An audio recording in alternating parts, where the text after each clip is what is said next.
Hello friends, आपका YouTube channel cook with love Mamta Verma में आपका स्वागत है।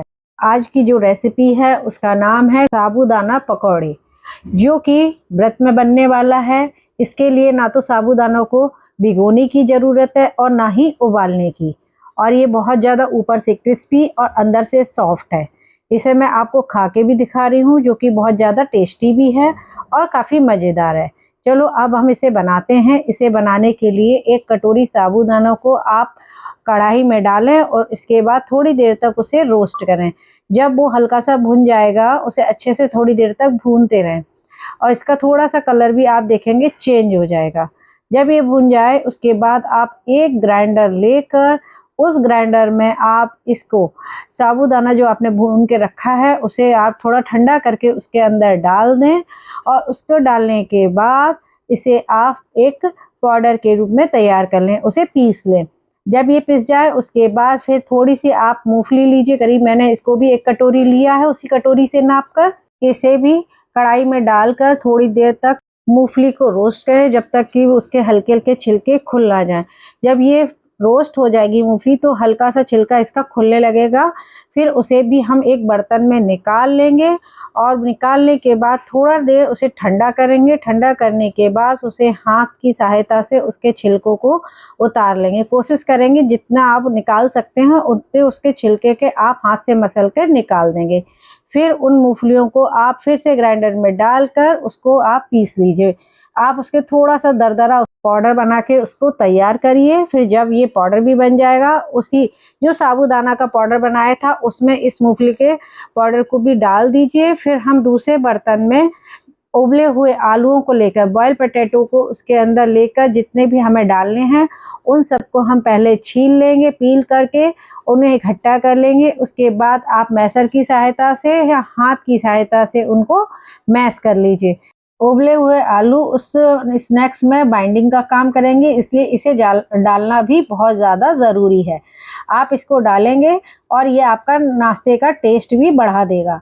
बॉयल पोटैटो को मैश करने के बाद फिर जो हमने पाउडर बना के तैयार किया था दोनों का, साबूदाना का और मूंगफली का, उसके अंदर हमने ये भी इसको उबले हुए आलूओं को उसके अंदर डाल देंगे।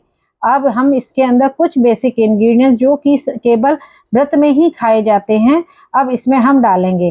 पहले हम ग्रीन चिली को छोटा छोटा चॉप कर लेंगे, कट कर लेंगे और उसको हम इसके अंदर डाल देंगे। फिर ग्रीन कोरिएंडर को भी छोटा छोटा कट करके उसको भी इसके अंदर डाल देंगे, क्योंकि ये दोनों इसके टेस्ट को और ज़्यादा अच्छा कर देंगे, बढ़ा देंगे। इसके बाद हम इसमें जो पिंक सॉल्ट होता है, सेंधा नमक, उसको हमने इसमें करीब 1.5 चम्मच डाला है। आप टेस्ट के अनुसार कम ज़्यादा कर सकते हैं। इसके बाद इसमें half tea spoon black pepper यानी कि काली मिर्च पिसा हुआ ब्लैक पेपर पाउडर डाला है, और फिर इसे डालने के बाद सारे मसाले को या सारे मटेरियल को हम अच्छे से मिला लेंगे। इतना मिलाएंगे कि इसका मसाला कहीं भी कम ज़्यादा ना रहे और नमक चारों तरफ अच्छे से मिल जाए, और जो पाउडर डाला हुआ है साबूदाने का और मूंगफली का वो भी अच्छा सा इसमें ढंग से मिल जाए। देखा आपने, इसमें ना तो मैंने इसमें साबूदानों को भिगोया और ना ही मैंने साबूदाना को उबाला, और देखिए पेस्ट बनके तैयार हो गया। अब इसके बाद एक कढ़ाई लेंगे और इसमें मैं इस मूंगफली का ऑयल डाल रही हूँ। आप चाहें तो देसी घी से भी इसे बना सकते हैं। इसे डालने के बाद ऑयल को हम थोड़ी देर गर्म करेंगे। फिर पकौड़ों को हाथ की सहायता से थोड़ा थोड़ा प्रेस करके, ज़्यादा हम प्रेस नहीं करेंगे, छोटे छोटे पकौड़े के रूप में तैयार करके इसे उस गर्म ऑयल में डाल देंगे। फिर हम इसे लो फ्लेम पर ही सेकेंगे, लेकिन ये ध्यान रखना हमें इसकी बॉल्स बिल्कुल नहीं बनानी है, बल्कि उंगली की सहायता से छोटे छोटे पकौड़ों के रूप में बनाकर उसके अंदर गर्म ऑयल में डाल देना उन सारे छोटे छोटे पकौड़ों को। फिर थोड़ी देर तक उन्हें आप सिकने दीजिए। जब ये सिकते हैं तो ये थोड़ा सा बड़े हो जाते हैं। देखिए जस्ट डबल बड़े हो गए पकौड़े अपने आप में। क्यों? क्योंकि ये साबूदाना इसका फूल गया है अंदर से। जब ये सिक जाएंगे इसके नीचे से, तब उसे चम्मच से पहले आप थोड़ा अलग करेंगे। उसके बाद स्पैचुला की सहायता से इसको पलटेंगे।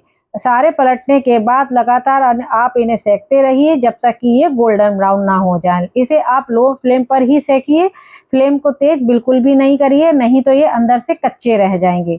लगातार सेकते हुए जब तक कि ये गोल्डन ब्राउन ना हो जाए, आप लगातार इनको सेकते रहिए।